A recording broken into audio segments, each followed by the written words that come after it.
The United States formally presented the conditions it expects Canada to satisfy during the upcoming review of the major North American trade agreement. According to the Office of the U.S. Trade Representative, those requirements must be addressed if the deal is expected to continue over the long term. Washington also connected the issue to the removal of heavy tariffs affecting sectors such as steel, aluminum, lumber, automobiles, alcohol, dairy, and energy. All of those areas appeared on the list of demands tied to the continuation of the three-country agreement between the United States, Canada, and Mexico known as CUSMA. What made the situation unusual was the way the dispute escalated. It did not begin after a public summit or a televised confrontation. The tension increased after officials in Washington realized Canada was no longer reacting emotionally to pressure. When Donald Trump's administration introduced a fresh set of demands connected to the 2026 USMCA review, many inside Washington expected Ottawa to respond the way it had in previous negotiations, by gradually offering concessions, requesting more time, or quietly attempting to ease the conditions through private discussions. Instead, the government led by Mark Carney answered in a far more rigid manner. Ottawa rejected all 5 central demands simultaneously. That response immediately drew attention across North American financial markets because it suggested Canada was no longer treating the relationship as a smaller economy dependent on access to the American market at any cost. Rather than preserving dependence on the United States as the core of its economic structure, Canada appeared to be preparing for a future where that reliance would no longer define its national strategy. The reaction from Washington shifted rapidly afterward. Within only a few days, American officials stopped speaking about the review as a routine process and began publicly warning about tariffs, border restrictions, supply chain disruptions, and stricter rules of origin. That change revealed something significant. The process had not been expected to evolve into a direct confrontation. The assumption had been that Canada would eventually compromise. When that did not happen, the balance between both sides changed with surprising speed. The timing also carried major importance. The 2026 review of the USMCA had originally been viewed as mostly procedural, another checkpoint inside the agreement that replaced NAFTA in 2020. Over the previous year, however, the review transformed into one of the most important economic pressure points in the Western world. The shift became especially visible after Donald Trump returned to office and rebuilt his trade strategy around tariffs, domestic industry, and tighter control over continental supply chains. Under the agreement, the 3 member countries must decide whether to extend the framework for another 16 years, move into annual reviews until 2036, or potentially allow the structure itself to weaken over time. Once Washington indicated that continued access to American markets might depend on Canada accepting major concessions first, Ottawa stopped approaching the review as a normal renewal process. Instead, it began treating the negotiations as a broader test of national sovereignty. That explains why Mark Carney adopted a far more direct tone in recent months, including his public statement that Canada was not a supplicant and would not permit the United States to impose the terms of the review unilaterally. Beneath the political headlines, the conflict is no longer only about tariffs. The deeper question is whether North America will continue operating as a deeply integrated economic system or shift toward a more unstable and transactional arrangement. American negotiators were reportedly surprised, not simply because Canada rejected individual demands, but because Ottawa had already strengthened many of the exact sectors Washington intended to pressure, almost as if the strategy had been anticipated well in advance. The dairy industry became one of the clearest examples. For years, officials in the United States criticized Canada's supply management structure, arguing that tariffs ranging from 200% to 298% effectively prevented American dairy exports from entering Canadian markets after quota limits were exceeded. Politically, the issue appeared vulnerable because Donald Trump repeatedly referenced those numbers in speeches while describing Canada as protectionist. What Washington failed to fully account for was the degree to which the dairy system is woven into Canada's domestic political structure, especially in Quebec, where thousands of farms depend on stable pricing controls and regulated production quotas. Rather than leaving the sector open during negotiations, Canada reinforced the framework through legislation and public commitments.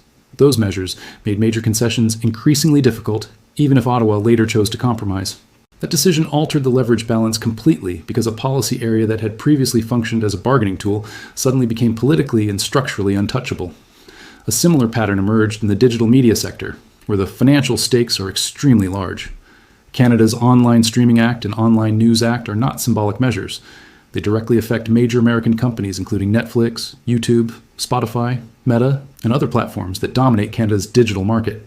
Washington argued that those regulations unfairly targeted American corporations by requiring them to reinvest portions of Canadian revenue into domestic content production while also compensating publishers for distributing news material.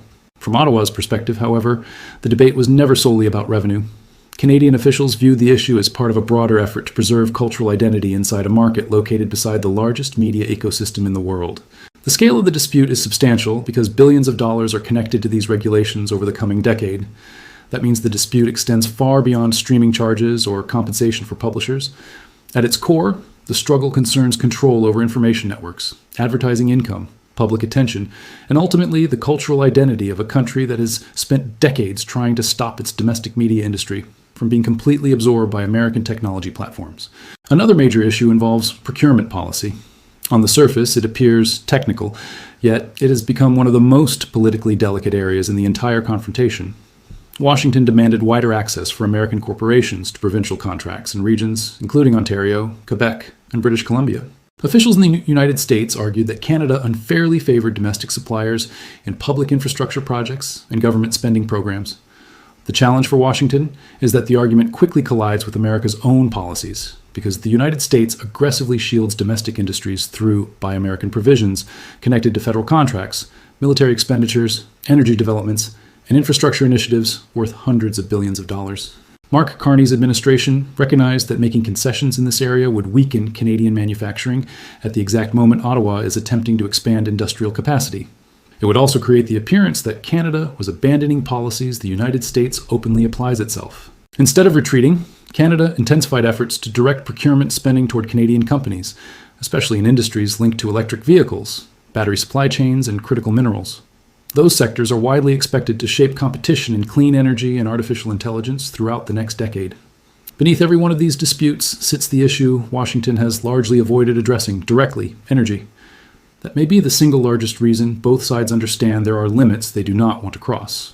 The United States imports approximately 3.8 million barrels of crude oil every day from Canada. That volume represents roughly 23% of total refinery feedstock inside the American system. Many refineries along the Gulf Coast were specifically designed around Canadian heavy sour crude. Replacing those supplies would be far more difficult than political rhetoric often suggests. During winter demand peaks, parts of New England also depend heavily on electricity, imported from Canada in order to stabilize power grids and heat homes. The relationship, therefore, is not built on generosity or convenience. It rests on physical infrastructure, constructed over decades. That reality changes the mindset surrounding every negotiation, because while Washington can apply economic pressure against Canada, the United States also relies on Canada in ways that cannot be replaced quickly without creating serious disruption inside America itself. The dispute involving alcohol revealed that contradiction almost perfectly. Compared with energy or automobiles, the issue appeared relatively small. Politically, however, it demonstrated how rapidly the conflict was evolving into reciprocal retaliation. After the United States introduced tariffs on Canadian products including steel, aluminum, and automobiles under Section 232 measures, several Canadian provinces responded by restricting sales of American alcohol through government-controlled liquor systems, especially targeting wine and spirits from the United States. Washington later demanded those restrictions be removed while many American tariffs remained in place. From Ottawa's perspective, that was not genuine negotiation. It amounted to a request for unilateral de-escalation. Mark Carney later indicated those provincial restrictions might be eased if broader progress was achieved in other areas. By that stage, however, the larger message had already become clear. Canada was no longer prepared to absorb pressure quietly while the United States preserved leverage everywhere else. What complicates the situation even further is the automobile sector, the most economically integrated and sensitive industry across North America. Publicly, it has remained mostly outside the center of the confrontation. Privately, nearly everyone involved understands it is the real pressure point beneath the broader dispute. Auto manufacturing across North America operates as a single continental system. Components regularly cross borders multiple times before final assembly. Canadian plants provide parts for factories in the United States, while American facilities ship engines and electronic systems back into Canadian production lines. That integration creates efficiencies, saving tens of billions of dollars annually. Once tariffs began affecting steel, aluminum, and vehicles, major manufacturers quickly warned Washington about increasing costs, unstable supply chains, and logistical disruption, because dismantling that network would hurt American corporations just as severely as Canadian companies. The relative silence surrounding automobiles has not happened by accident. It is strategic because both sides understand there are practical limits to escalation before manufacturers, investors, and labor organizations begin publicly resisting further confrontation. While headlines concentrated on tensions with Washington, another development was quietly unfolding in the background and may carry even greater long-term significance. Canada began accelerating efforts to diversify away from dependence on the United States entirely. For decades, nearly 75% of Canadian exports flowed into American markets. That level of dependence shaped almost every major economic decision made by Ottawa. During the last several years, Canada has slowly reopened and expanded trade relationships outside the United States, strengthening ties with Europe, Indo-Pacific partners, and China in selected sectors such as agriculture, canola, electric vehicles, and critical minerals. That does not mean Canada can replace the American market anytime soon, because such a shift would be extremely difficult in the near term. Still, every additional trading partner slightly lowers vulnerability. Washington clearly recognized that movement when Donald Trump reacted sharply to reports about growing Canadian trade connections with China. At one stage, he threatened tariffs of 100% if Canada became what he described as a drop-off port for Chinese products. What made that moment particularly revealing was how rapidly Ottawa clarified that it was not seeking a formal free trade agreement with China and was not violating any current USMCA rules. Canada's strategy is not centered on choosing Beijing instead of Washington. The objective is to ensure the United States understands Canada possesses alternatives. That distinction matters because diversification itself becomes a form of leverage, especially once American industries begin recognizing they could eventually lose privileged access to Canadian markets if tensions continue intensifying. A political shift is already becoming visible inside Canada as well. Discussions that once focused almost entirely on protecting the relationship with the United States are now increasingly centered on economic sovereignty, domestic industrial capacity, and reducing strategic dependence. Even travel behavior among the public began reflecting the tension after reports showed Canadian visits to the United States declining by roughly 22% during 2025 amid growing trade hostility. At the same time, messaging coming from Washington became increasingly contradictory. Donald Trump publicly questioned whether the agreement still held value, while members of his administration simultaneously pushed aggressively to renegotiate its terms instead of abandoning it entirely. Jameson Greer and other trade officials repeatedly outlined demands connected to dairy access, procurement policy, tariffs, and rules of origin. Meanwhile, American business organizations privately warned that completely destabilizing the agreement could trigger enormous economic fallout across manufacturing, agriculture, logistics, and energy. That contradiction carries importance because no administration spends months attempting to redesign an agreement it truly believes lacks value, especially when the economic figures tied to North American trade are so large. American exports connected to the agreement have expanded significantly since implementation, while total trade across North America now approaches nearly $2,000 annually. That explains why many industries in the United States are quietly urging Washington not to transform political leverage into a genuine economic rupture. The issue involving energy and critical minerals may eventually become the most important element of the entire story because this is where future industrial competition directly intersects with geopolitics.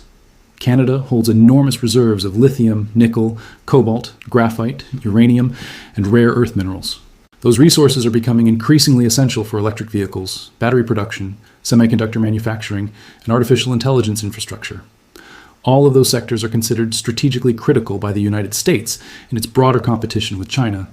That creates a difficult reality where Washington seeks tighter control over continental supply chains while simultaneously applying pressure that encourages Canada to pursue greater independence. Mark Carney's government clearly understands that dynamic. Ottawa has therefore positioned critical minerals not simply as an export business, but as leverage directly connected to the future manufacturing ambitions of North America. That broader strategy is also visible in the way Mark Carney has framed the dispute internationally. Rather than presenting the situation strictly as a bilateral trade conflict, he has increasingly described it as part of a wider global discussion about middle powers, protecting economic sovereignty during an era of growing coercion from larger economies. His speech at Davos became a major turning point. Even without directly naming the United States, the message was unmistakable when he warned that countries not seated at the table eventually end up on the menu. Some officials in Washington dismissed the speech as political theater. Across Europe and the Indo-Pacific, however, the response looked very different because many governments are confronting similar concerns surrounding dependence, supply chain concentration, and vulnerability to larger trading partners. That is ultimately why this confrontation matters far beyond Canada alone. What is unfolding now represents a broader test of how much leverage economic integration still creates in a world where countries are becoming increasingly willing to weaponize trade relationships for political objectives. For decades, policymakers inside North America assumed the sheer scale of the American economy guaranteed lasting influence over neighboring countries.